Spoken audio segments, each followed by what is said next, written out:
দেখো আমি তোমাদের সবার জন্য কি গিফট এনেছি। আরে আমার প্রিয় বাবা, আমার জন্য দারুণ গিফট এনেছো বুঝি। কিন্তু আমি তো অনুর জন্য কোনো গিফটই আনিনি, এখন আমি কি করি? ওই বাবা, আমার গিফটেতে কোথায় রাখা আছে? আরে আমার প্রিয় স্বামী, আপনি আমার জন্য ল্যাকমির কত সুন্দর একটা লিপস্টিক এনেছেন। এই বাবা একদম ভালো না, যখন দেখো শুধু মার জন্যই গিফট আনে, আমার জন্য গিফট আনে না। আমার প্রিয় নাতনি দিদিমার হাতে সবজি রান্না খাওয়া উচিত। অনু, জলদি মোবাইলটা দাও, আমি চিকেন বিরিয়ানি আর ছোলে ভাটুরে বুক করে খেতে চাই। আরে কেমন মা বাবা তোমরা, বাচ্চাদের বাইরের খাবার খাওয়ানোর বদলে ঘরের খাবার খাওয়ানো উচিত। মা আজ ছোলে ভাটুরে খেতে পাও না? ঠিক আছে, আজ রাতে তোমরা কেউ খাবার পাবে না। আরে মা রেগে গেছে, জলদি ছোলে ভাটুরে ক্যান্সেল কর। তোমরা বাচ্চাকে এমন কি পড়াচ্ছ যে ওর মার্কস কমে যাচ্ছে? দেখো তো আমার বাচ্চার কত নম্বর এসেছে। আমার বাচ্চা তো ক্লাসে লাস্ট পজিশন পেয়েছে।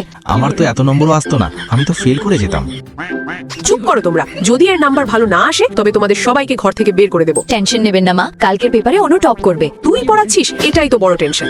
অঞ্জলি, তুমি অনুকে কিভাবে পড়ালে যে ও এত বুদ্ধিমান হয়ে গেল? ব্যাস মা, আপনারই কৃপা, সেই কারণেই ও বুদ্ধিমান হয়েছে। মা অনুকে পড়ানোর জন্য 2 লাখ টাকা চার্জ লাগবে। আর হ্যাঁ মা, আমার একটা লাইটমে মেকআপ বক্স চাই। কিন্তু মা, আপনি তো স্যারকে টাকা দিয়ে আমাকে পাশ করিয়েছেন। ছোট বাচ্চা যেটা বললো সেটা একদম সত্যি। তোর গুষ্টির তুষ্টি।